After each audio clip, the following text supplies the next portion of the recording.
Түзөөдө Лондон, BBC, саламатсыздарбы? Эл аралык жана спорт жаңылыктары менен тааныштырып, Алмаз Чороев. Египетте кыйраган орусиялык учакта бомба жарылганбы? АКШнын жана Британиянын чалгын кызматтары жаңы маалымат таратышты.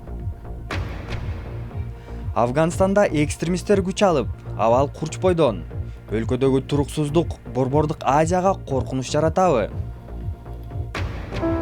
Ground control to Major Tom.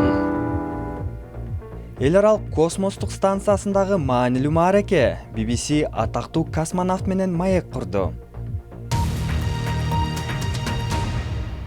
Египеттин расмийлери кыйраган орусиялык учакта бомба жарылды деген маалыматтарды четке кагып, азырынча бул жоромолдорго далилдер жок деп билдирди. Буга чейин АКШнын жана Британиянын чалгын кызматтары учактын бортунда жаргыдыргыч зат бар болушу мүмкүн деп билдирген.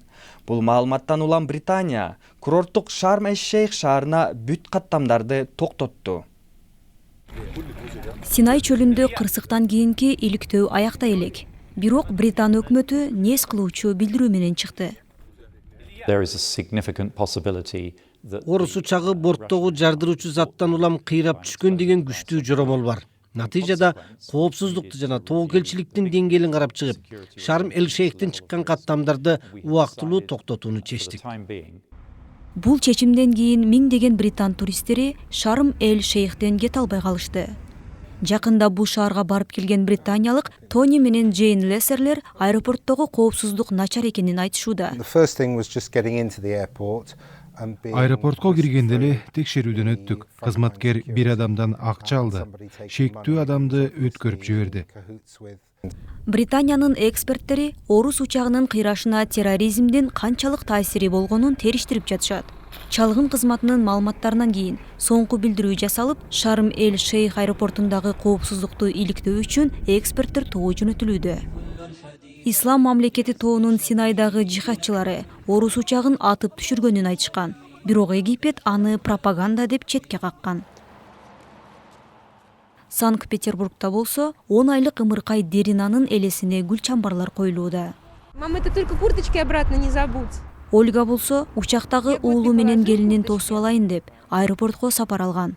Жолдон жамандыктын белгисин сезген. Телефон прыгал. Меня трясло. Уулума чалдым. Анын телефону блокко түшүп калыптыр. Мен телефону иштен чыкканын, демек балама бир нерсе болгонун түшүндүм, дейт ал.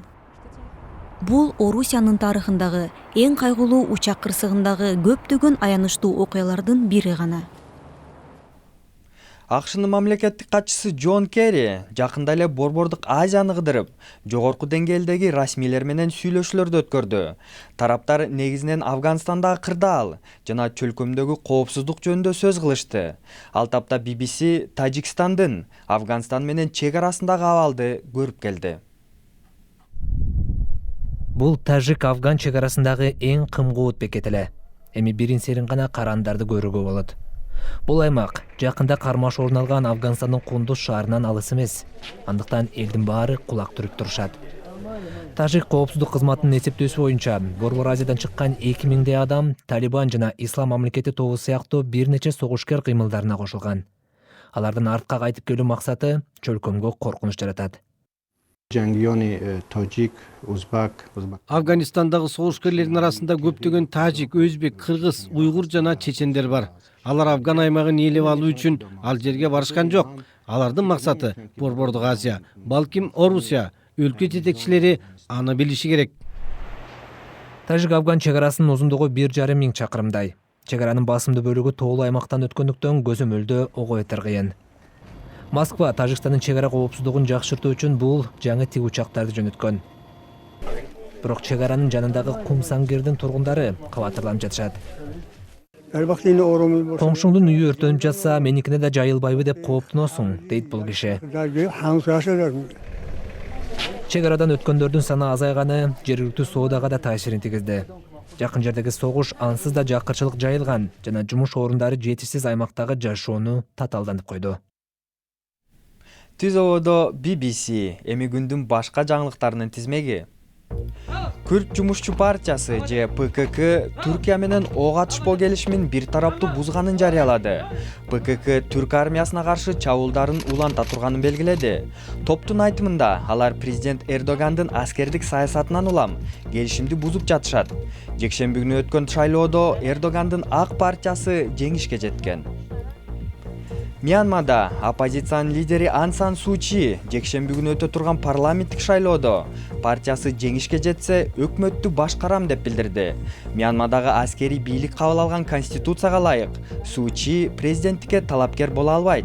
Бирок шайлоодо жеңишке жетсе, ал өкмөттү башкарып, партиянын саясатын колдогон президент дайындалат. Пакистандын Лахор шаарында фабриканын имараты кыйрап, ондогон адамдар урандылардын алдында калды. Аларды куткаруу иштери уланууда. Расмийлердин айтымында кырсыктан улам 19 адам каза тапты. Айрым маалыматтарга ылайык 2 апта мурун болгон жер түтүрөөдө имаратка доо кеткен. Түн ортосунда жылдыздарды карап жатып, эл аралык космостук станцияны байкаса болот. Бирок бул космостук кемеге 15 жыл мурун биринчи жолу адам кирип, жашап баштаганын көптөр билбейт. BBC атактуу космонавт Крис Хатфилд менен космостогу жашоосу тууралуу маек курду. Космостогу станцияга учуп барып, андан соң анын ичине кирүү чынында укмуш. Сыйкырдуу бир маанайды жаратат. Космостук кеменин тургундары жылуу тосуп алышат. Абдан таза сезилет. Айлап турган космонавттар үчүн адамдын жыты болот деп ойлойсуң. Бирок чынында эч жыт жок. Станциянын чоңдугун түшүндүрүп берүү оор. Азыркы эң ири учактарды алсак, мисалы Boeing 747де 6 гана киши жашайт.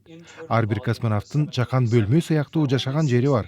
Жана албетте биз Жер планетасында жүргөн жокпуз. Ал жерде гравитация жок. Демек космостук кеменин ар бир бурчу колдонулат. Космосто көп убакытты лабораторияда өткөрөсүң. Айрым учурда ишке кызыгып бир нече күн өтүп кеткенин байкабай каласың. Ал убакытта башка космонавттар менен да жолукпай каласың.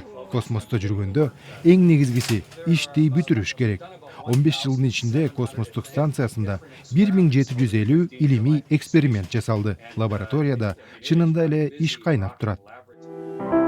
Ground control to Major Tom. Биздин психолог музыка адам баласына жардам берет деп космосто ырдап тургула деген кеңеш берген. Ал себептен гитараны күн сайын ойноп турдум. Музыкалык аспап колуман түшкөн жок окшойт. And put your helmet on. You get an understanding of the world.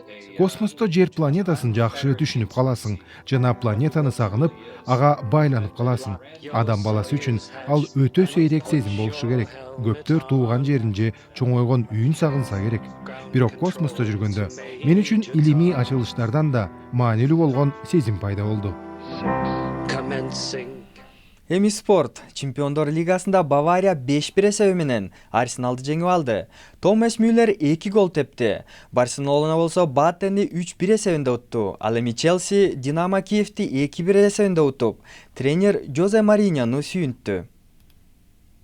Футболду улантабыз. Европа лигасында бүгүн 48 команда күч сынашат.